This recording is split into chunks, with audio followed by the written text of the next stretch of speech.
और फिर उसके बाद तेयोंग अपनी उस फीलिंग को दबाते हैं और कार चलाना शुरू कर देते हैं। अब हर तरफ से अच्छी न्यूज आ रही थी कि वो लोग अब ज़ॉम्बीज को पकड़ रहे हैं, उन्हें सही कर रहे हैं और बस कुछ ही दिनों में हर चीजें पहले जैसी हो जाएंगी। उसके बाद जिमिन के जो दोस्त होते हैं वो लोग तेयोंग से बोल रहे होते हैं कि हमें भी बहुत ज्यादा भूख लगी है, क्या कहीं ऐसा कुछ नहीं हो सकता है जहां हम कुछ खा सकें। और फिर उसके बाद वो लोग खाने की कोई भी दुकान या फिर कन्वीनियंस स्टोर ढूंढ रहे होते हैं और उन्हें एक कन्वीनियंस स्टोर मिलता है जो काफी ज्यादा सुनसान होता है। उसके बाद वो लोग बहुत ही आराम से कार को पार्क करते हैं और उसमें से उतर कर देख रहे होते हैं कि आसपास कोई है तो नहीं। फिर उसके बाद वो एक दूसरे को इशारे करते हुए उस कन्वीनियंस स्टोर के अंदर पहुंचते हैं और उसके बाद तो वो सब बहुत ही ज्यादा खुश हो जाते हैं क्योंकि वहां पर खाने की बहुत सारी चीजें थी। और फिर वो सारे लोग कुछ कुछ सामान लेकर आते हैं और फिर एक ही साथ वहां पर बैठ जाते हैं और खाने लगते हैं।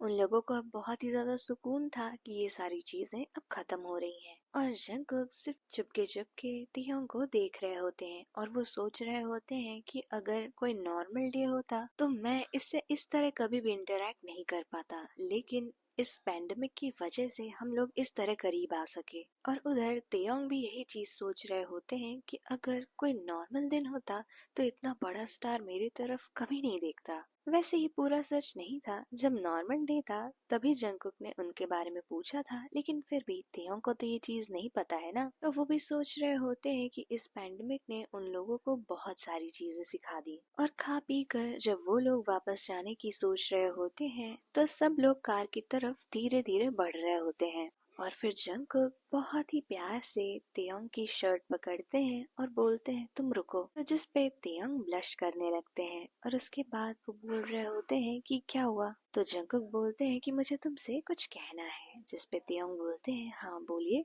तो जंगकुक बोलते हैं कि जब तुम मेरे लिए इस कॉन्सर्ट में काम करने आए थे तो मैं तुम्हें देखता ही रह गया था। जिसपे तेयोंग को समझ में नहीं आ रहा होता है कि ये क्या बोल रहे हैं, वो पूरी तरीके से शॉक्ड होते हैं। उसके बाद जंगकुक बोलते हैं कि मैं तुम्हें देखकर बस देखना चाहता था, मैं जानना चाहता था कि तुम कैसे हो, क्या करते हो, क्या पसंद है तुम्हें, मैं तुम्हारे साथ टाइम स्पेंड करना चाहता था। और इस पैंडेमिक से देखो हम कितने ज्यादा टाइम से साथ रह रहे हैं। तो जिस पे तेयोंग बोलते हैं कि ये बात तो है, पैंडेमिक की वजह से नॉर्मल इंसान और सेलिब्रिटी एक साथ रह रहे हैं। जिसपे जंगकुक बोलते हैं मैंने तुम्हें कभी भी एक सेलिब्रिटी की नजर से नहीं पसंद किया है, मेरे अंदर भी एक दिल है जो नॉर्मल इंसान का है। जिसपे तेयोंग कुछ और बोल पाते इसके पहले ही जंगकुक बोलते हैं क्या तुम मेरे साथ कुछ और टाइम स्पेंड करना चाहोगे। तो जिसपे तेयोंग बोलते हैं कि जैसे कैसा टाइम। तो जंगकुक बोलते हैं कि बस ऐसे ही, कभी कॉफी डेट्स, कभी डिनर डेट,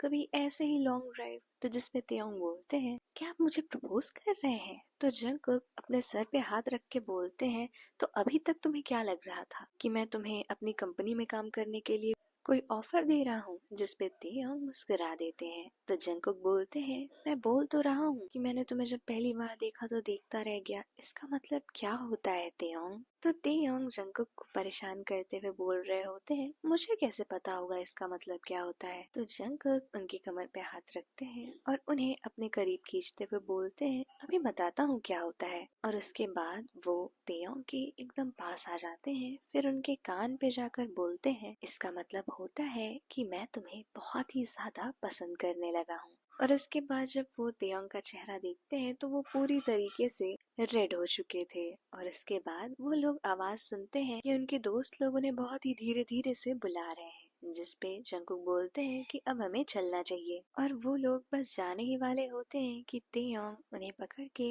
बस उनके गाल पे एक किस कर देते हैं और उसके बाद धीरे धीरे वहां से भागने लगते हैं। और ये इस किस से जंगकुक पूरी तरीके से शॉक्ड हो चुके थे। उन्हें ऐसा पता चल गया था कि तेयोंग भी उन्हें उतना ही पसंद करते हैं जितना वो तेयोंग को। और उसके बाद वो सब कार में बैठते हैं। तभी उन सबके फोन पे एक लोकेशन आती है जहां ऐसा बोला जा रहा था कि ये नॉर्मल लोगों के लिए पूरी तरीके से सेफ है, वहाँ उन लोगों को खाना पीना रहना सब कुछ मिलेगा।